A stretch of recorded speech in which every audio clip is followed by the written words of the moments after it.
Welcome back to Behind the Universe, everybody. Today we're doing a pay-per-view breakdown for Battleground. Now, for those of you who have not seen my videos, my previous pay-per-view breakdowns, are wondering what the heck is going on, I definitely recommend that you go check out, especially like the WrestleMania one, because I think that was the first one I did, or did I do the Royal Rumble first? It was actually the Royal Rumble, I think, was the first one I did.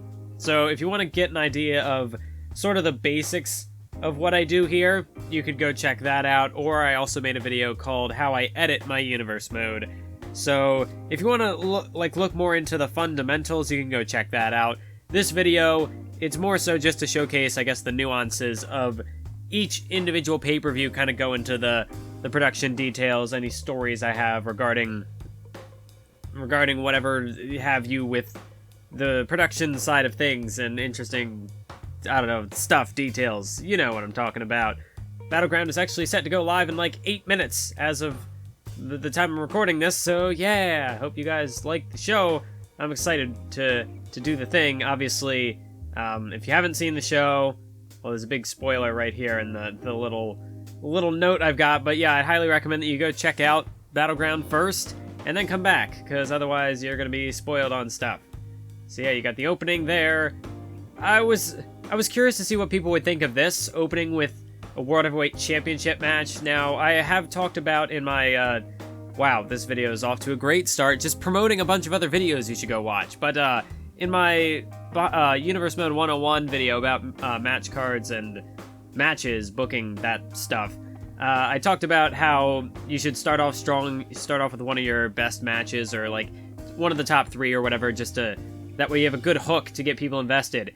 For this one, I had a very clear theme. I wanted to, well, I don't know if a theme is what you'd call it, but I wanted to open the show with the world title match and end it with another world title match. Now, part of that is just because if I put, if I put either of the world title matches in the middle of the show, it would have looked kind of, I don't know, like, as far as pacing goes, it would have been really difficult to structure matches around that, because whatever would have gone on after it would have kind of been, you know, having to follow that up. That's no easy task. And then the other thing would just be, it would just be weird. I thought it was smarter for me to kick off the show with the world title match, really like just kick it into high gear from the outset, and that way we get the cool story of opening with a world title match, ending with a world title match. Now, as far as how I recorded these, it's actually interesting because the main event took almost as much time to record. Like, I have 3 separate, well, okay, one of them's a really short session, so not even really a session, but like, it took me, I think, about 4.5 hours to put together just the main event, as far as like just recording time, whereas the rest of the pay-per-view, like my first batch of recordings, which I think covered like 4 matches, it had like the tag title match, the Intercontinental stuff, that took, like, that was one session. That was about 2 hours there. So the Fatal 4-Way almost took, like, as long as the rest of the pay-per-view. Like, if you didn't count this world title match, then the Fatal 4-Way probably took me longer to record than literally all this middle section, like, everything in between. But yeah, this triple threat was a fun match to put together, although, because I didn't do this first, I record things out of order typically. I usually will start with whatever I think is... not necessarily always start with whatever I think is going to be easiest to produce, but I like to kind of get myself in a zone, so I'll start with a regular singles match typically, or something simple like this tag team matchup, which this is not a tag team matchup, this is Dillinger versus Strowman. But yeah, this was one of the first matches I did. But then I went into the triple threat, and I think I had this matchup, the other triple threat with the Women's Championship, and the Fatal 4-Way to go. I think those were the last... Well, I also had Ambrose versus Wyatt left. But I recorded this matchup, and I was like, wow. I mean, not to toot my own horn, but I was really proud of how this triple threat turned out. I think I went a little above what I was expecting to do with this match, because really this pay-per-view as a whole, I thought was going to kind of be... Like, going into it, I was, like, booking it as... I mean, it was very clearly a transitional show. We're going... Because I thought that Payback was a little underwhelming when I look back on that now. Whereas with Payback, although, like, with that show, I was trying to, like, usually with every show, I go into it trying to make it the best it can be, which, I mean, not saying that I wasn't doing that with this show, but I tried to, in some way, top what I had done before. With Battleground, going into this, I was basically kind of playing it safe, especially considering this is the first pay-per-view of the new game, so I'm still figuring out the controls, still figuring out how, still figuring out the timing of everything, because when I first, the first couple of episodes of Universe Mode this year, I thought were a little sloppy, just because, I mean, you'll see that especially in the bloopers video that I might have already released or might be coming out after this. But you'll see in that bloopers video that I've made quite a few mistakes, and also just certain prompts that'll pop up when you're first starting the game. You can't turn those off, so that'll show up in the middle of a match randomly. This was one part that I wasn't particularly happy with, because I think this year, the pin gauge, like the pin bar meter, I think that's up a little higher than it was before, because, like, if I wanted to try and crop this out, I mean, like, you wouldn't be able to see, I think, yeah, Cesaro's, like, entire face would be hidden. So, yeah, if I tried to do this the way I normally would, try to hide the pin bar, you're getting a shot like this, and you can't even see Cesaro. So I figured, you know what, we'll just keep the meter there. And then the same here, like, the submission gauge is right, like, there's no real way, no easy way to crop that out. And I didn't, see, one thing I've started to figure out with this game is that, well, there's the combination of getting the post-match replays, and then also the highlight reel, which, this was mainly why I wanted to do a pay-per-view breakdown for Battleground, was because I got to experiment with the highlight reel, actually getting to use some free cam and forming my own shots. Now, unfortunately, everything in Creative Video is slow motion, so you can see here that I've stretched everything out, or not stretched it, but I've compressed it. Now, let's see, how far can I stretch this out to get it back to normal? I think I might have gone too far, because I'm too close. But yeah, everything is in slow motion, so you gotta work with it a bit. You gotta really, like, there it is. This is what the size of the clip normally would be, so I had to cut it down by about 1.5 minutes, I think. Yeah, something like that. No, wait, shoot. Yeah, 1.5 minutes. I'm screwing myself up now, because this was back here. But yeah, moral of the story, the highlight reel is slow. Every time you use a free cam, try to get a different angle, it's going to be in slow motion, and the same goes for post-match replays. They just suck. So each one you gotta like individually adjust it, 'cause sometimes the speed isn't always the same. So like this shot might have had a different speed than the last one. Let's see if I stretch it out. Yeah, it's not 1.5 minutes. This one I had to speed up a little more, because it would have stopped me. Yeah, it's not locking in place. So I don't know exactly what this was before, but you just gotta tweak some things a bit. But I was really happy with, like, I'm really glad that now we can have these free camera shots, because I mean, I won't say that I'm the best camera person. I know, I just, like, one of the things I disliked the most, I think, about the degree that I was going to major in, which was, it involved, like, field production and whatnot. I don't really like being the camera guy. I don't like getting the shots, because I don't feel like I have the best eye for that sort of thing. Although, I mean, I tried to do what I could. Obviously, also with these shots, you gotta crop out username and all that stuff. You gotta crop out the button at the bottom, the cancel. Can't have that be showing. So, I also had to try to, like, for a shot like this, where it uses the full range of the screen, because he jumps up pretty high, usually I can work it in such a way that, like, for this one, for example, okay, maybe this isn't the best example, but some of them, I was able to kind of move my little crop area here down somewhat to, like, or rather, it's not that I'd be moving the actual, I would move the place of the camera when I was lining up the shots in the highlight reel. So, like, for this, I obviously need to have it a bit lower so that I can focus, actually have them in the shot. This one needs to be up a little higher because AJ Styles is going for a big jump. I did try some other wacky shots, like I tried to get one from behind Samoa Joe, like over by the announce table, but I would either be too close and the actual dive, like he'd be cut off at the top, or if I backed up too far, I'd be hitting the crowd people, or there's actually another shot further on in this matchup right after Cesaro hits the spear, right here.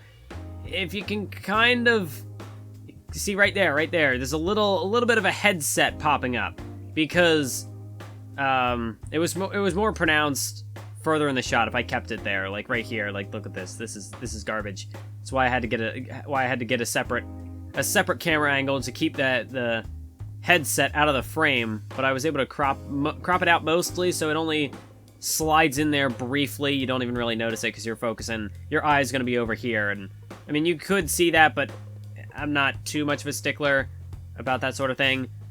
But yeah, I couldn't zoom out any further because then I'd be inside the commentators and there'd be headsets all over the place. So it's all just kind of trying to figure out where do I want to position the camera to get the best shot. Sometimes I've noticed that actually tracking the superstar will make the footage look really, it kind of like shakes when you're trying to when you see it in motion, it kind of hurts to look at because it'll shake around. It doesn't follow them smoothly. It's not like a smooth, like here, this one's pretty smooth. He makes the jump and there's no real sometimes the frame will kind of blur, like a bit of a motion blur, like it just looks weird. And then here you see the camera's trying to adjust. Sometimes you get little transition. I can't see any in this shot because this is actually a pretty good one. But sometimes you'll see little marks pop up, and even just in the game's footage in general, I'll have weird moments like that where the footage just doesn't look the cleanest. So some of the shots, like that one, I was able to track EJ Styles. This one is just a straight shot, it's not tracking anybody. It all depends on the shot, what the move it. Wait, hang on, right there was one. At least I thought there was. Maybe not. Okay, I thought I saw one of those blurs, but it's not there. But yeah, trying to line up these shots. It's something you just kind of have to learn with practice. You got to experiment with a bunch of different angles, figure out which one you like the best. Now this one, for the Styles Clash through the announce table, I had thought about potentially using one of these shots. Wasn't really necessary because, I mean, this one already has a different camera cutaway. Actually, right there is a little, right up here at the top, you can kind of see there's a bit of a frame skip because you see his hair doesn't line up. It's kind of out of place.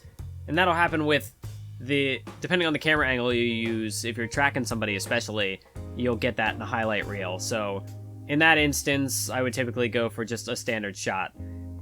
This one, I could, none of these shots, this one in particular, I was just looking to get cool replay shots because, I mean, he was going through the announce table, so I thought that'd be a cool moment to kind of cut away from the match for a bit and just show the move. This one was from the post-match replay. You can see the little banner around it for that. And then you got this one as well. This was just, I mean, I'm just experimenting with shots, trying to kind of get some practice in it. I know that was not, I didn't have to cut away right there. I just thought it was smarter to do that because then I could cut back to the ring. And rather than use a crowd cutaway for that, I thought this was a better way to kind of give some breathing room so that the match could progress. And also just kind of put more emphasis on this crazy spot. The spot that would basically keep Joe down for the rest of the match.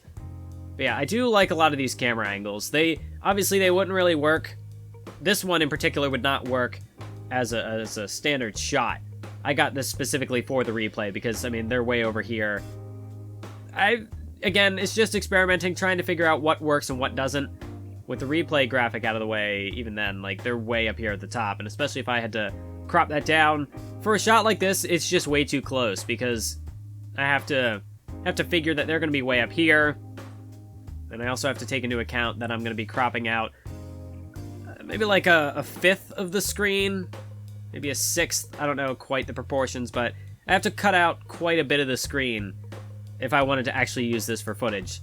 So, because then here they're down there. So this shot just wouldn't work for a normal, if this was the actual clip that I used during the match, it wouldn't have worked. It only worked for a replay. I just thought it was a cool cinematic looking angle. But yeah, they're way up here at the top, and then they're gonna pop back down here at the bottom. And I had to make sure that they wouldn't cross into that territory. So yeah, it's just kind of figuring things out. That one I didn't make. That was the game. This one I thought could have been cool, but I mean, the fact that they're kind of cut off by the announce table, it's not perfect. But you never know, depending on what the spot is, the occasion, maybe I'll use angles like that to spice things up.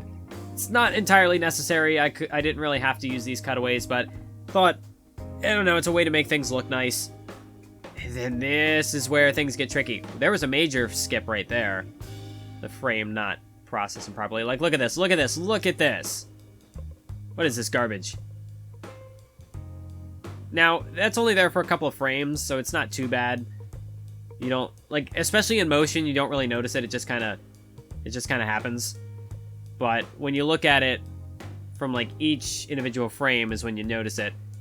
And it looks, especially when you're following a shot like this, like if the shot stuck with this, if I was trying to do this in highlight reel and I wanted to track it, and if all the frames do that, like each one has some sort of weird cut, or sometimes like on the edge it'll blur off a bit, it doesn't look that great. So in that instance, I would just use a standard shot, a still shot, I guess is what I'm looking for. That's the term. But yeah, this is when things get pretty tricky, because obviously Samoa Joe's just gone through the announce table, but I can't actually see, like, look at that, the announce table's intact there. And the problem with going in for each individual match and destroying that announce table, the problem with that is that it's going to fatigue my guys. So if I want to try to kick out of pins, it's going to be much more difficult for me to do. However, I think somebody told me at a point that you can actually you can hit like L1, or maybe not L1, but there's a button you can hit, I think, as the person doing the pin, that will prompt the opponent to kick out. So it's good for presentation stuff that you don't have to actually, if you miss a pin bar, you're not screwed. You can actually just use the game mechanic to force the kick out, which could be cool. I'm gonna have to get used to that. That's the thing with transitioning to a new game, is that different things like that will pop up. So you just gotta get used to it. So this pay-per-view might not have been the match quality probably could get better, and especially with the regular shows. The first couple of episodes of Raw and SmackDown I thought were pretty janky, especially the first episode of Raw. Like, looking back on that, it's definitely not one of my best episodes. I think things could have been better. It was just trying to figure out the game, and the timing changed a little bit, and that can make a huge difference if you're someone like me who has been doing this for quite some time. You get, especially after a full year of 2K17, you've got that timing down, and then all of a sudden things change up. Even if it's just like a slight tweak, it can throw everything off until you get adjusted to it. But I think I'm mostly there now. This shot might have been a little forced, but I just thought it would be a cool spot.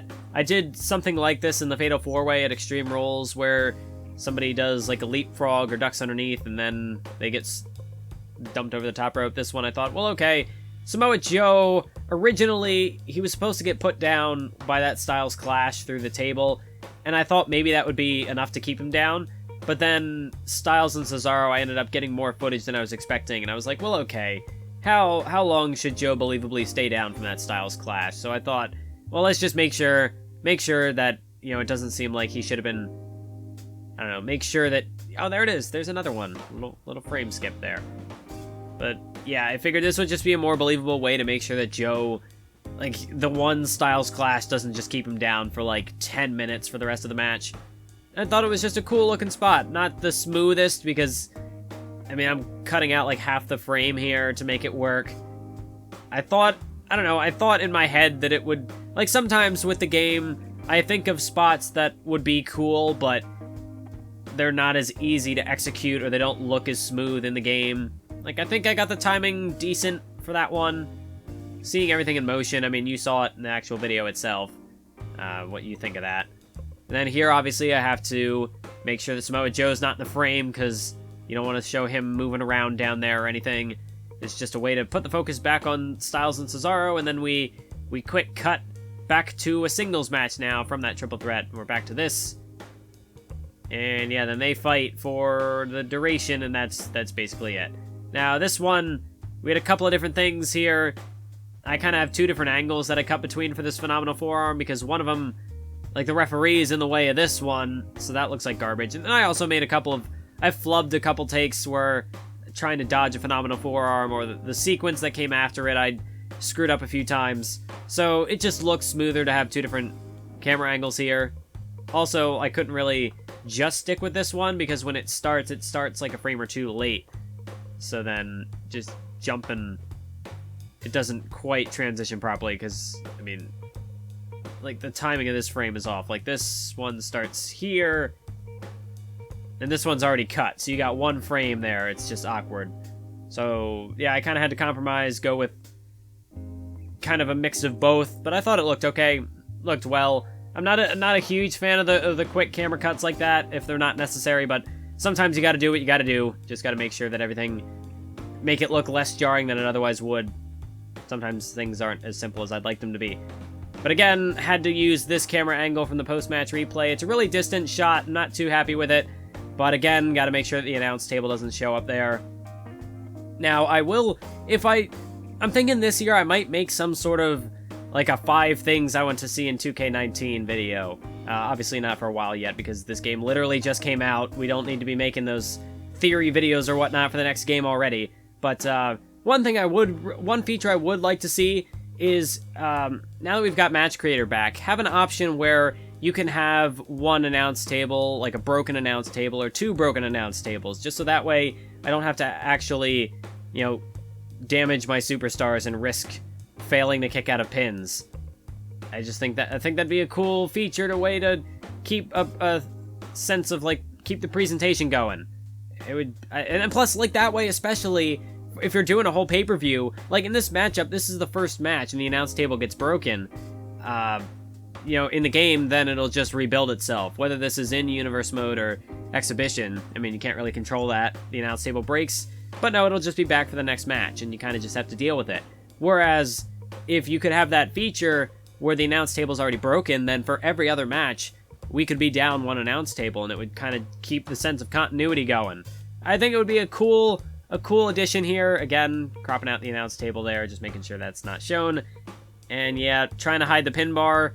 I'm not too big on, like, keeping it hidden for Raw and SmackDown episodes, because that's a little more time consuming, and I like to follow a semi-consistent production schedule. And if I had to crop out the pin bars, that would take a little extra time as well, which, it's also just kind of tedious. But, yeah, pay-per-views, I always do that. I always try to keep that hidden, except when I can't. Like this Powerbomb Boston Crab spot. Like, it'd just be a terrible shot if I try to take that out. So I'm going to go ahead and I'm going to skip the majority of this because nothing really happens. I mean, other than Ty Dillinger bleeds in the next match because no one has bled for a while in my series, and it was kind of just an accident. I had turned blood on for the show, but then this was like the first match I recorded, and he got busted open, and I was like, well, okay, let's dial back on that a little bit, because I don't like to... Like, before, I had blood on all the time, and everybody would bleed. That's just how this game seems to work, is that, like, everyone will bleed in every match. Maybe it's just the way that I work things, that matches go on a little longer. But, then it loses. It's not as special when everybody does it, so I just try to keep it hidden. So that's why I typically have blood off. I try to save it for moments where it can make a superstar look intimidating, or save it for a really physical matchup, like a really personal or bitter thing, whatever the case. Here's another fun little tidbit with this matchup specifically, Finn Balor versus Randy Orton. I made a bit of an error when I was doing the initial recordings for this, because like, I'll start in Universe Mode so I can get the entrances without having the town pop up. Now, I guess another way that I could always do my Universe Mode is have a create a show and just do it that way, so that way the place will always be the same. But I don't do that. I record my entrances in Universe Mode, kind of start the match there, and then when I make a mistake, then I'll kind of jump over to Exhibition, and then I'll fix it. I'll pick up where I left off. But the problem with this match in particular was that I forgot about the referee.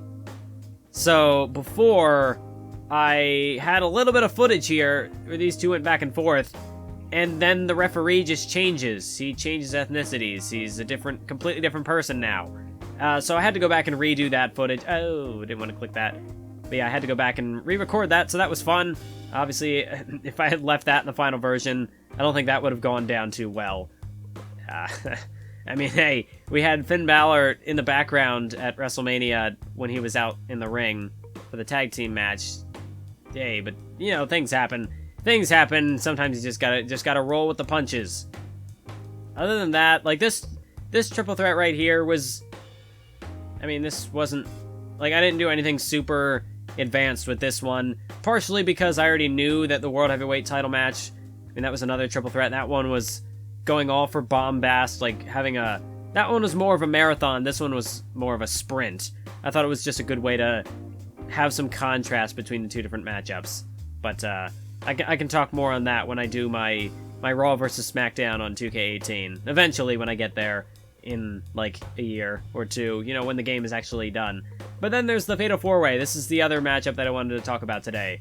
Because, like, everything else, the other matches, nothing super special there. It's kind of just using the same techniques that I've used in other videos, except maybe a little bit of highlight reel here and there.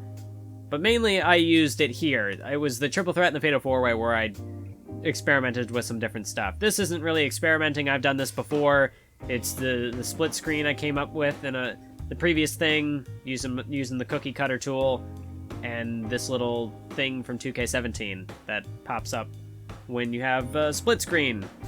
But I use it here with two different matches, just to not make the matches long, try to show some simultaneous footage, because sometimes with these kind of matches, you cut back and forth between singles matches. It's supposed to feel like everything's happening at once, but at the same time, only focusing on two guys does slow the pace of the matchup down a bit. So having like a 45-minute matchup for a Fatal 4-Way, when in reality you're kind of focusing on two guys and then two guys, it's not as I don't know. It in a way it can kind of seem like it's needlessly dragging things out, but if I want everything to look nice, that's the easiest way for me to do it, is to have two separate singles matchups.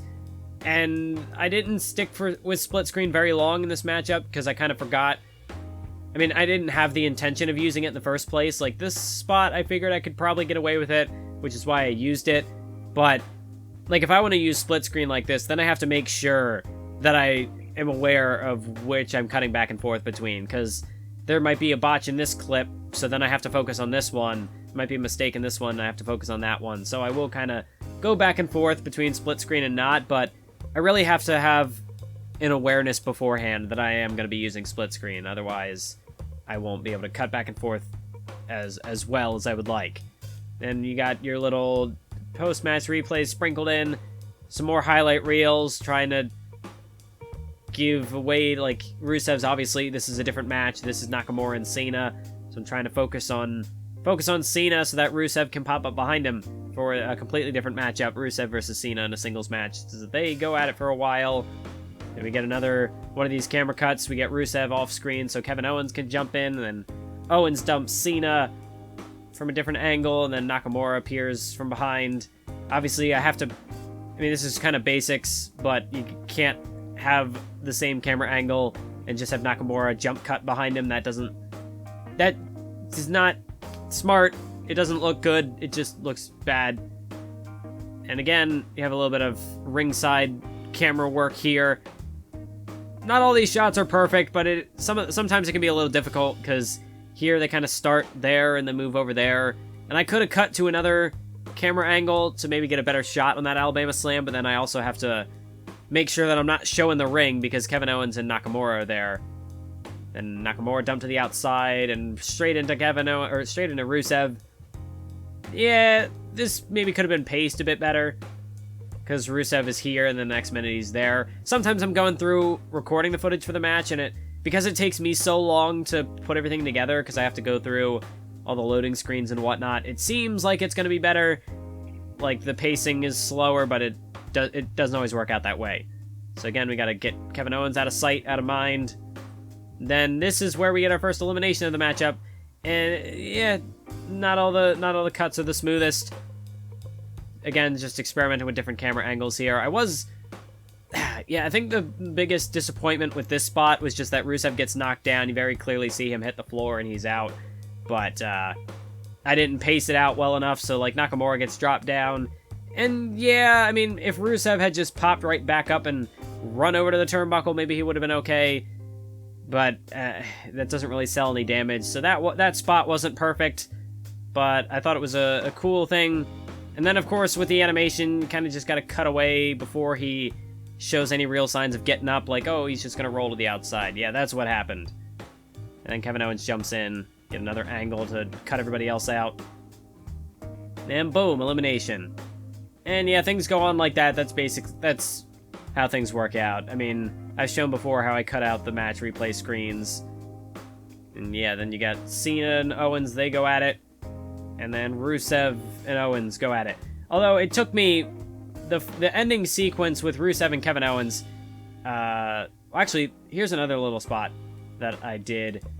Which, with a camera angle, when you initially, like, when you reverse it right off the bat, like, if I pull this back, you'll see immediately after I hit the reversal button, then you get this straight-on camera angle, so you can kind of tell, oh yeah, he's going to counter it because you get the full shot. But I had messed it up the first time. I forgot to... I don't know if I just didn't hit it. No, I actually just didn't hit the button.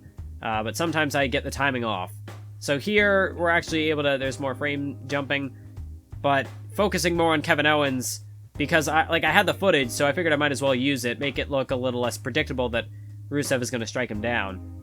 So yeah, that happens. That was another cool thing.